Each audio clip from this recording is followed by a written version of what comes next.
ನಮಸ್ಕಾರ. ನಮ್ಮ ಜೀವನದಲ್ಲಿ ಬರೋ ಸವಾಲುಗಳನ್ನ ಎದುರಿಸೋದು ಹೇಗೆ ಅನ್ನೋದರ ಬಗ್ಗೆ ಒಂದು ಹೊಸ ದೃಷ್ಟಿಕೋನವನ್ನ ಇವತ್ತು ನೋಡೋಣ. ಆನ್ಲೈನ್ನಲ್ಲಿ ಶೇರ್ ಆದ ಒಂದು ಮೆಸೇಜ್ ಇದು ತುಂಬಾ ಜನರ ಮನಸ್ಸಿಗೆ ಹತ್ತಿರವಾಗಿದೆ. ಏನಿದು ಅಂತ ಸ್ವಲ್ಪ ಆಳವಾಗಿ ಅರ್ಥ ಮಾಡ್ಕೊಳ್ಳೋಣ ಬನ್ನಿ. ನೋಡಿ, ನಮ್ಮ ಇವತ್ತಿನ ಈ ಮಾತುಕತೆಗೆ ಕಾರಣವೇ ಈ ಚಿತ್ರ. ನಮ್ಮ ಕಷ್ಟಗಳನ್ನ, ಜೀವನದ ಅನಿಶ್ಚಿತತೆಗಳನ್ನ, ಅದನ್ನೆಲ್ಲ ಒಂದು ಬೇರೆ ಆಂಗಲ್ನಿಂದ ನೋಡೋಕೆ ಇದೊಂದು ಗೈಡ್ ಥರ ಹೇಗೆ ಕೆಲಸ ಮಾಡುತ್ತೆ ಅಂತ ಇದು ತುಂಬ ಚೆನ್ನಾಗಿ ಹೇಳುತ್ತೆ. ನಾವ್ ಯಾಕೆ ಯಾವಾಗ್ಲೂ ಚಿಂತೆ ಮಾಡ್ತೀವಿ? ಈ ಪ್ರಶ್ನೆ ನಮ್ಮೆಲ್ಲರ ಮನಸ್ಸಲ್ಲೂ ಒಂದಲ್ಲ ಒಂದ್ಸಲ ಬಂದೇ ಇರುತ್ತೆ ಅಲ್ವಾ? ಎಲ್ಲವೂ ನಮ್ಮ ಕಂಟ್ರೋಲ್ನಲ್ಲೇ ಇರಬೇಕು ಅನ್ನೋ ಒಂದು ಫೀಲಿಂಗ್ ಇರುತ್ತಲ್ಲ, ಅದರಿಂದ ಬರೋ ಆತಂಕ, ಆ ಭಾರ, ಅದರ ಬಗ್ಗೆ ಯೋಚನೆ ಮಾಡುವಂತೆ ಮಾಡುತ್ತೆ ಈ ಪ್ರಶ್ನೆ. ಹಾಗಾದ್ರೆ ನಮ್ಮ ಆತಂಕಗಳ ಮೂಲ ಯಾವುದು?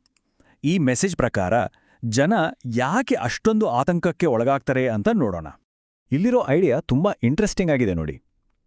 ನಾವು ಯಾಕೆ ಚಿಂತೆ ಮಾಡ್ತೀವಿ ಅಂದ್ರೆ, ಈ ಇಡೀ ಕಥೆ ನಮ್ಮ ಮೇಲೆ ನಿಂತಿದೆ ಅಂತ ನಾವು ಅಂದ್ಕೊಂಡಿರ್ತೀವಿ.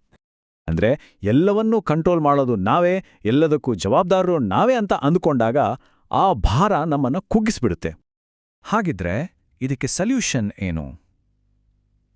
ಇಲ್ಲಿ ಒಂದು ದೊಡ್ಡ ಫಿಲಾಸಫಿಕಲ್ ಶಿಫ್ಟ್ ಬಗ್ಗೆ ಮಾತಾಡಲಾಗ್ತದೆ.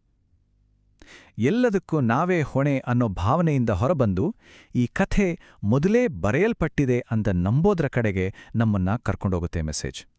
ಸತ್ಯ ಏನು ಅಂದ್ರೆ, ನಾವು ಬದುಕೋಕೆ ಶುರು ಮಾಡೋಕ್ಕೂ ಮೊದಲೇ ಪ್ರತಿ ಅಧ್ಯಾಯವನ್ನು ಬರೆಯಲಾಗಿದೆ. ಇದೇ ಈ ಫಿಲಾಸಫಿಯ ಮೂಲ. ಅಂದ್ರೆ ಹಣೆ ಬರಹ ಅಥವಾ ಒಂದು ದೊಡ್ಡ ಪ್ಲಾನ್ ಇದೆ ಅಂತ ಇದು ಹೇಳುತ್ತೆ. ನಮ್ಮ ಜೀವನದ ಕಥೆಯನ್ನ ನಮ್ಗಿಂತ ದೊಡ್ಡ ಶಕ್ತಿ ಬರೆದಿದೆ ಅನ್ನೋ ನಂಬಿಕೆ. ಹಾಗಿದ್ದ ಮೇಲೆ ನಮ್ಮ ಪಾತ್ರವನ್ನ ಅಚ್ಚುಕಟ್ಟಾಗಿ ಮಾಡೋದು ಮಾತ್ರ ನಮ್ಮ ಕೆಲಸ. ದಾರಿ ಖಾಲಿ ಖಾಲಿ ಅನಿಸಿದಾಗಲೂ ನಾವು ಒಂಟಿಯಲ್ಲ. ನಿಜಕ್ಕೂ ಈ ಒಂದು ಯೋಚನೆ ಇದೆಯಲ್ಲ, ಇದು ತುಂಬಾ ಸಮಾಧಾನ ಕೊಡುತ್ತೆ. ನಮಗೆ ಯಾವಾಗಲೂ ಗೈಡೆನ್ಸ್ ಮತ್ತೆ ಸಪೋರ್ಟ್ ಇದೆ ಅನ್ನೋ ನಂಬಿಕೆಯನ್ನ ಇದು ಗಟ್ಟಿ ಮಾಡುತ್ತೆ.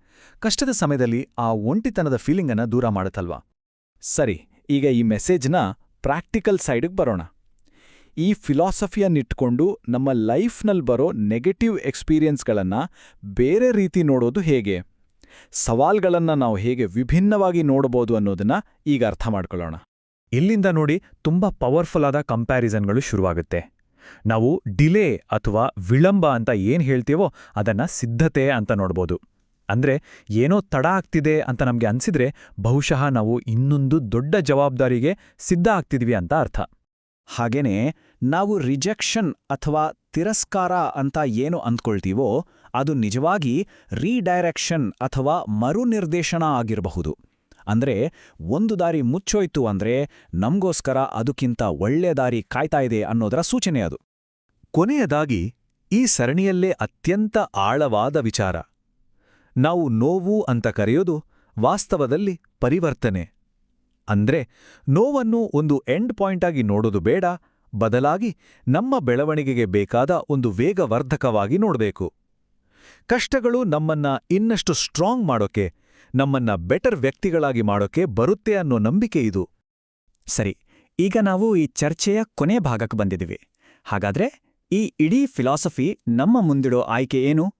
ಸಿಂಪಲ್ ಆಗಿ ಹೇಳೋದಾದ್ರೆ ಅದು ಆತಂಕ ಮತ್ತು ನಂಬಿಕೆಯ ನಡುವಿನ ಒಂದು ಆಯ್ಕೆ. ಭಯದಿಂದಲ್ಲ, ನಂಬಿಕೆಯಿಂದ ನನ್ನ ಕೈ ಹಿಡಿ.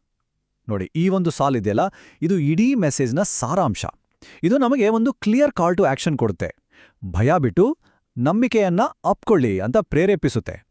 ಹಾಗಾದ್ರೆ ಈ ಒಂದು ಕೊನೆಯ ಪ್ರಶ್ನೆಯೊಂದಿಗೆ ಈ ಚರ್ಚೆಯನ್ನ ಮುಗಿಸೋಣ. ನಮ್ಮನ್ನ ನಾವು ಈ ಕಥೆಯ ಲೇಖಕರು ಅಂತ ಅಂದ್ಕೊಳ್ಳೋದನ್ನ ಬಿಟ್ಟು ಒಂದು ದೊಡ್ಡ ಕಥೆಯ ಪಾತ್ರಧಾರಿಗಳು ಅಂತ ಅಂದ್ಕೊಂಡ್ರೆ ಆಗ ಏನಾಗ್ಬೋದು? ನಮ್ಮ ಜೀವನದ ದೃಷ್ಟಿಕೋನ ಹೇಗೆ ಬದಲಾಗ್ಬೋದು? ಪ್ರತಿ ಘಟನೆಯನ್ನು ಒಂದು ದೊಡ್ಡ ಪ್ಲಾನ್ನ ಭಾಗ ಅಂತ ನೋಡೋಕ್ ಶುರು ಮಾಡಿದ್ರೆ ನಮ್ಮ ರಿಯಾಕ್ಷನ್ ಹೇಗಿರುತ್ತೆ? ಸ್ವಲ್ಪ ಯೋಚನೆ ಮಾಡಿ ನೋಡಿ.